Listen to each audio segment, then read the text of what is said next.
नमस्कार और स्वागत है। अगर आप उन लोगों में से हैं जो प्ले स्टोर के अलावा कहीं और से भी ऐप्स इंस्टॉल करते हैं तो भाई एक बहुत बड़ी और शायद थोड़ी चिंता वाली खबर है। एंड्रॉयड पर ऐप इंस्टॉल करने का जो पूरा तरीका है ना, वो हमेशा के लिए बदलने जा रहा है। गूगल एक ऐसा बदलाव ला रहा है जो सुरक्षा तो बढ़ाएगा, पर सवाल ये है कि क्या वो हमारी आज़ादी छीन लेगा। चलिए सीधे मुद्दे पर आते हैं। एंड्रॉयड को हमेशा से इसकी ओपननेस मतलब इसके खुलेपन के लिए जाना जाता रहा है। खास तौर पर कहीं से भी ऐप्स इंस्टॉल करने की जो आज़ादी है, जिसे साइड लोडिंग कहते हैं। पर अब बड़ा सवाल यही है कि क्या ये आज़ादी अब खत्म होने की कगार पर है?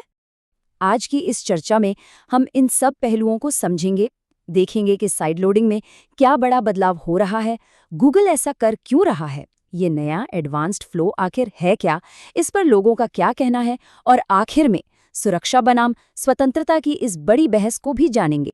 ठीक है, तो चलिए शुरू करते हैं। गूगल एंड्रॉयड पर उसके ऑफिशियल स्टोर के बाहर से ऐप्स इंस्टॉल करने के सिस्टम को आप कह सकते हैं पूरी तरह से बदल रहा है। और ये कोई छोटा मोटा अपडेट नहीं है, ये एक बहुत ही बुनियादी, एक फंडामेंटल चेंज है। देखिए, अभी तक क्या होता था, प्ले स्टोर के बाहर से ऐप डालना बहुत आसान था। बस सेटिंग्स में गए, अननोन सोर्सेस का एक छोटा सा स्विच ऑन किया और हो गया काम। लेकिन अगस्त 2026 से ये कहानी पूरी तरह खत्म। ये जो सिंपल सा टॉगल है ना, ये परमानेंटली हटाया जा रहा है। और इसकी जगह आ रहा है एक बहुत ही लंबा, बहुत ही पेचीदा सिस्टम, जिसे गूगल नाम दे रहा है एडवांस्ड फ्लो। अब सवाल ये उठता है कि आखिर गूगल इतना बड़ा और कड़ा कदम उठा ही क्यों रहा है? उनके इस बड़े फैसले के पीछे का ऑफिशियल कारण क्या है? तो गूगल का कहना है कि वो एक बहुत ही गंभीर समस्या को हल करने की कोशिश कर रहे हैं। ये समस्या है फाइनेंशियल स्कैम्स की, जहां धोखेबाज लोग यूजर्स को फोन पर डरा धमकाकर या बातों में फंसाकर कोई खतरनाक ऐप इंस्टॉल करवा लेते हैं और फिर उनका पूरा बैंक अकाउंट खाली कर देते हैं। और ये कोई छोटी मोटी बात नहीं है। इस तरह के ऑनलाइन फ्रॉड से हर साल अरबों डॉलर का नुकसान होता है। तो यही वो बड़ी वजह है जिसे सामने रखकर गूगल ये कठोर कदम उठा रहा है। तो चलिए अब जरा डिटेल में देखते हैं कि ये नया एडवांस्ड फ्लो आखिर काम कैसे करेगा। और मैं पहले ही बता दूं, ये प्रोसेस काफी लंबी है, तो इसे ध्यान से समझना जरूरी है। तो इस नए सिस्टम का ऑफिशियल नाम है एडवांस्ड फ्लो। और जैसा कि नाम से ही थोड़ा बहुत अंदाजा लग रहा है, ये बिना वेरीफाई हुए ऐप्स को इंस्टॉल करने का एक नया तरीका है, जो जानबूझकर कई स्टेप्स वाला और मुश्किल बनाया गया है। अब देखिए कि ये प्रोसेस कितनी लंबी और थका देने वाली है। सबसे पहले डेवलपर मोड ऑन करने के लिए बिल्ड नंबर पर 7 बार टैप करना पड़ेगा। फिर फोन एक कोचिंग चेक करेगा, मतलब पूछेगा कि कहीं कोई आपको धोखा तो नहीं दे रहा। इसके बाद किसी भी रिमोट कनेक्शन को काटने के लिए फोन अपने आप रीस्टार्ट हो जाएगा। और अब आता है सबसे बड़ा और चौंकाने वाला स्टेप।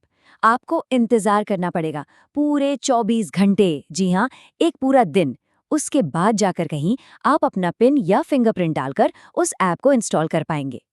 इस पूरी प्रक्रिया का जो सबसे विवादास्पद, सबसे कंट्रोवर्शियल हिस्सा है, वो यही है, ये 24 घंटे का अनिवार्य कूलिंग ऑफ पीरियड। अब इसका मकसद तो यही है कि धोखेबाज जो एक अर्जेंसी बनाते हैं, उसे तोड़ा जा सके। लेकिन ये आम यूजर्स के लिए भी एक बहुत बड़ी रुकावट है। अब जाहिर सी बात है, गूगल के इस तर्क से हर कोई सहमत नहीं है, बल्कि एंड्रॉयड यूजर्स और डेवलपर्स के समुदाय की तरफ से इसका बहुत कड़ा विरोध शुरू हो गया है। ये एक कोट आप कह सकते हैं पूरे विरोध की भावना को जाहिर करता है। लोगों का मानना है कि ये कदम एंड्रॉयड की उस ओपन सोर्स पहचान पर सीधा हमला है जो उसे सबसे अलग बनाती है, और इससे एंड्रॉयड जैसे ओपन सोर्स ऐप स्टोर्स को बहुत ज्यादा नुकसान होगा। इस विरोध के पीछे 3 मुख्य तर्क हैं। पहला कि ये एंड्रॉयड को एप्पल के iOS की तरह एक बंद इकोसिस्टम, एक वॉल्ड गार्डन बना देगा। दूसरा, ये उन छोटे और इंडिपेंडेंट डेवलपर्स को नुकसान पहुंचाएगा जो ओपन सोर्स ऐप्स बनाते हैं। और तीसरा, इस 24 घंटे के लॉक से बचने का एक रास्ता तो है, लेकिन वो आसान नहीं। डेवलपर्स को गूगल को वेरिफिकेशन फीस देनी होगी और अपनी सरकारी आईडी जमा करानी होगी, जो कई लोग या तो नहीं करना चाहेंगे या फिर नहीं कर पाएंगे। तो आखिर में ये पूरा मुद्दा एक बहुत ही पुराने और मौलिक सवाल पर आकर टिक जाता है। हमें ज्यादा सुरक्षा चाहिए या ज्यादा स्वतंत्रता? ये एक क्लासिक बहस है। तो यहाँ हमारे सामने दो पक्ष बिल्कुल आमने सामने खड़े हैं। एक तरफ गूगल का तर्क है कि ये कदम कमजोर यूजर्स को बड़े बड़े फाइनेंशियल फ्रॉड से बचाने के लिए जरूरी है। वहीं दूसरी तरफ कम्युनिटी का मानना है कि ये यूजर की आज़ादी पर हमला है, जो ओपन सोर्स इनोवेशन को खत्म कर देगा। तो आखिर में सवाल यही बचता है, क्या ये बेहतर सुरक्षा के लिए उठाया गया एक जरूरी कदम है, या फिर उस खुलेपन का अंत है जिसने हमेशा से एंड्रॉयड को इतना खास बनाया है?